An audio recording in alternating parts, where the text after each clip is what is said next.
ఈరోజు ఏదైతే సర్దార్ సర్వాయి పాపన్న గౌడ్ 375వ జయంతి ఉత్సవాలు మెదక్ జిల్లాలోని రామాయపల్లి వద్ద జరుపుకోవడం జరిగింది. ఏదైతే సర్దార్ సర్వాయి పాపన్న గౌడ్ జీవిత చరిత్ర మన అందరికీ తెలియాల్సింది. అయితే అందరూ తెలుసుకోవాల్సిన విషయం ఇది. ఎందుకంటే ఈయన బహుజన చక్రవర్తి సర్దార్ సర్వాయి పాపన్న గౌడ్. అయితే గతంలోనే పాలకులు ఏదైతే స్వాతంత్రం వచ్చేది కాదు, స్వాతంత్రం రాకముందుకు ఆంగ్లేయులు ముగ్గులేయులు ఏదైతే రజాకార్ల పాలనలో వాళ్ళను ఏ రకంగా హింసించేవారో అందరికీ తెలిసిందే.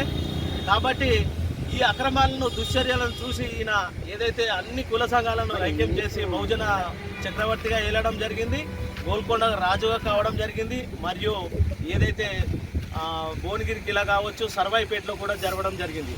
కాబట్టి సర్దార్ సర్వాయి పాపన్న గౌడ్ జయంతి ఉత్సవాలు మనం ఇక్కడ జరుపుకోవడం, దేశవ్యాప్తంగా జరుపుకోవడం ఎంతో సంతోషం. మళ్ళా తెలంగాణ ప్రభుత్వం ఏదైతే సర్దార్ సర్వాయి పాపన్న గౌడ్ జయంతి విగ్రహావిష్కరణ ఏదైతే ట్యాంక్ బండ్ మీద నిర్వహించడం చాలా సంతోషమైన విషయం.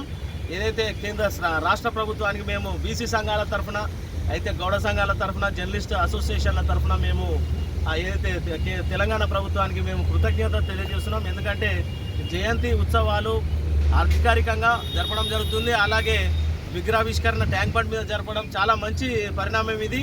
సర్దార్ సర్వాయి పాపన్న జీవిత చరిత్రను కేంద్ర రాష్ట్ర ప్రభుత్వాలు కూడా తెస్తున్నందుకు వాళ్ళందరికీ ధన్యవాదాలు తెలియజేసుకుంటూ, మనం అందరం ఏదైతే సర్దార్ సర్వాయి పాపన్న చరిత్రలు ఇంకా ఏదైతే కేంద్ర రాష్ట్ర ప్రభుత్వాలు భారీ ఎత్తున ఇంకా చేసి అందరికీ తెలియజేయాలని చెప్పేసి కోరుకుంటున్నాను.